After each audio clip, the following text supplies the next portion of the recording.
안녕하세요. 김대영의 혈액사랑 혈액내과 전문의 김대영 교수입니다. 오늘 이 시간에는 페리틴이 높을 때 어떻게 대처해야 되는지에 대해서 설명을 드려보겠습니다. 이 페리틴이라는 개념이 사실은 일반인들이 처음에는 잘 모르시던 개념이었거든요. 근데 요즘 건강검진에서 이 페리틴을 굉장히 많이 검사합니다.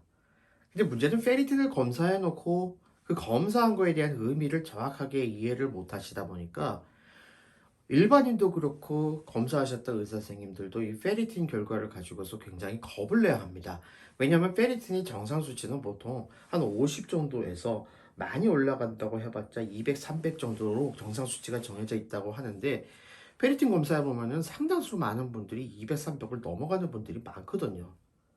그러면 이게 내가 진짜 무슨 문제가 있는 건가? 그때부터 겁을 내기 시작하고 이제 인터넷 검색을 시작을 합니다. 그럼 페리틴이라는 게 가장 많이 언급되는 경우가 요즘은 철 중독증에서 많이 언급이 되거든요.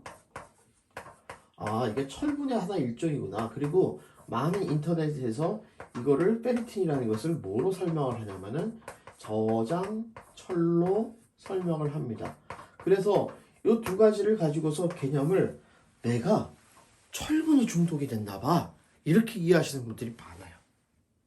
그럼 그 다음 순서는 내가 철분 중독이 되면은 뭘 해야 되는가를 고민을 하십니다. 찾아보다 보니까 그럼 철분 중독이 되면은 무슨 문제가 생기는 거? 와, 철분 중독이 되니까 당뇨도 생기고 심장병도 나빠지고 간경화도 생기고 와, 큰일이 돼.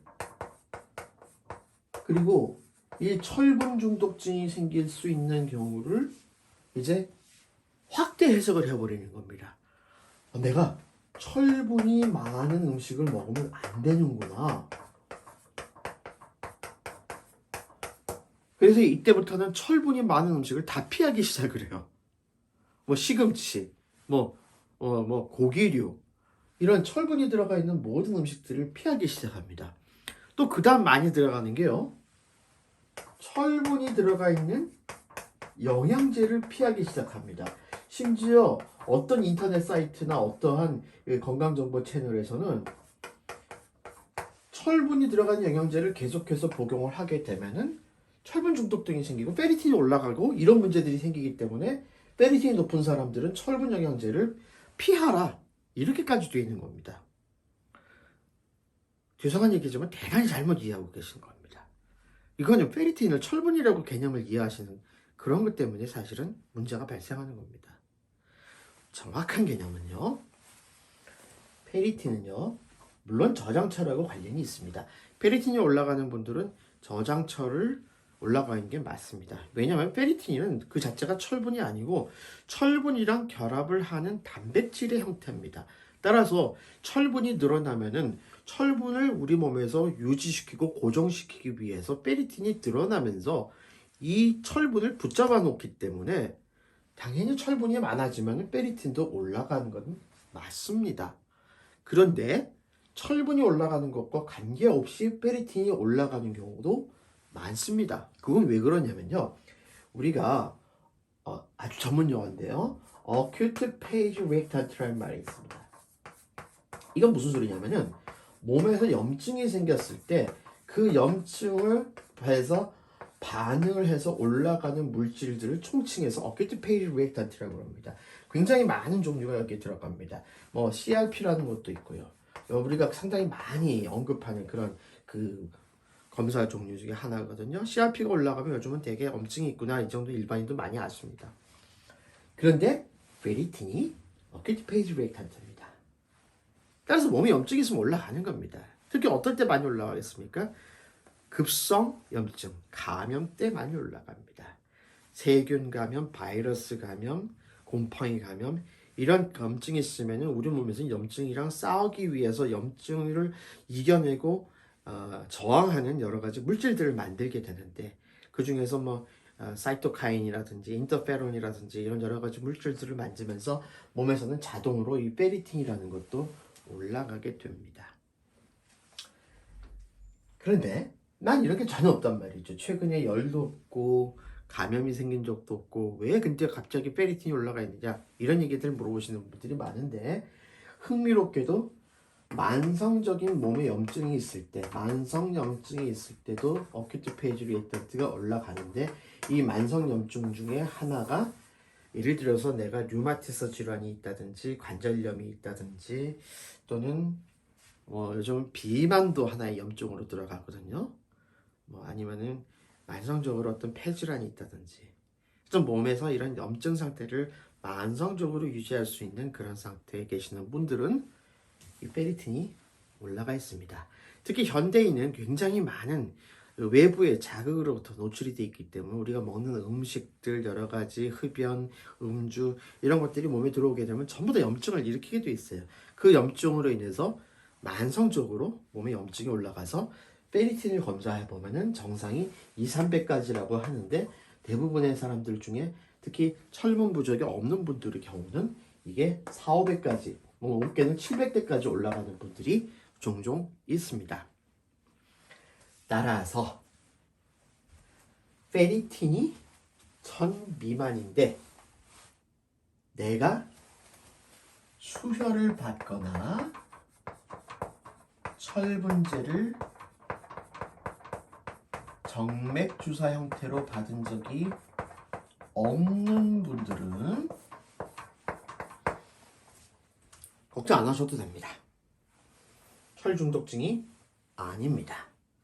이런 분들은 구태여 원인을 찾기 위한 정밀 검사를 하실 필요도 없고 철분 영양제를 피한다. 종합 비타민에서 철분이 들어가는 것을 빼고 먹겠다. 철분이 많은 음식을 피하다. 이러실 필요가 없습니다. 왜냐하면요, 철분은요, 우리 몸에서 꼭 필요한 만큼만 소화기를 통해서 흡수가 되고 나머지는 변으로 배설이 됩니다. 따라서 먹는 거를 통해서 철분이 중독되는 경우는 아주 드문 경우인데, 예를 들면은 철분제를 내가 자살 목적으로 다량을 한꺼번에 먹었다든지 이런 경우를 제외하고서는 먹는 음식이나 비타민, 영양제 이런 것으로 철분 중독이 되는 경우는 없습니다. 그리고 페리틴이 높다고 철분 중독이 절대 아닙니다. 따라서 건강검진을 하셨는데 1000 미만으로 나온다. 걱정 마십시오. 근데 이런 경우는 사실은 내가 몸에 염증이 있을 수 있구나라는 생각을 하셔야 됩니다. 그 원인이야 여러 가지 염증이 있겠죠. 근데 아무런 원인이 없다. 근데 제가 한때 그런 걸 좀 연구한 적이 있었거든요. 비만한 사람들에서 페리틴이 올라갈 수 있겠다. 실제로 그런 데이터들이 조금 있습니다. 그래서 마른 분들에 비해서는 비만한 분들이 확실히 페리틴이 좀 높기는 합니다. 왜냐하면은 이 지방이라는 게 몸에 쌓이게 되면은 그 지방질이 여러 가지 염증을 일으키기 때문에 그런 만성 염증 상태를 만들면서 이게 페리틴이 올라가는 거를 초래한다고 생각을 합니다. 어쨌든 뭐가 원인이었던 간에 걱정하실 것도 없고 원인을 찾을 것도 없고 어떤 대책을 세우실 필요도 전혀 없습니다.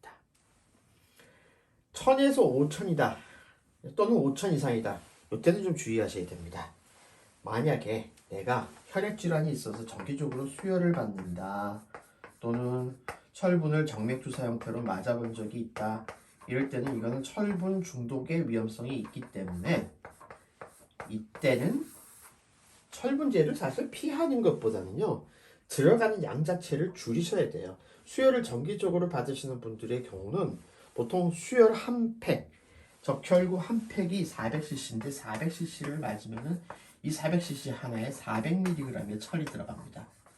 엄청 많이 들어가는 거예요. 우리 몸에서 총 가지고 있는 철이 한 3000mg 정도 들어가 있거든요. 그래서 적혈구 하나만 맞아도 우리 몸에 철분량의 10분의 1에서 8분의 1 가까운 철분이 한꺼번에 들어갑니다. 그래서 이런 분들은 사실은 어쩔 수 없이 수혈을 받는 경우에는 수혈 이후에 철분을 빼기 위한 철 중독 방지제 여러 가지 약들이 있거든요. 이런 걸 드시는 게 낫지, 사실 내가 철분이 중독되어 있다고 해서 철분 영양제를 안 먹고 철분 음식 안 먹고 이러면은 오히려 영양결핍에 걸릴 위험성이 있기 때문에 이렇게 하지 마시고 철분을 빼는 그런 치료를 하시는 게 좋습니다. 사실 철분 중독이라고 하더라도 5000 이상 넘어가는 경우가 흔치는 않아요. 근데 5천 이상 넘어갈 경우는 아주 독특한 경우인데, 이거는 굉장히 중증의 감염인데 우리 몸에서 감염이 폭발적으로 일어나면서 몸의 전체가 활활활 불타오르는 그런 상황입니다. 그래서 제가 제 동영상에서 보면은 HLH라는 거를 한번 말씀드린 적이 있거든요.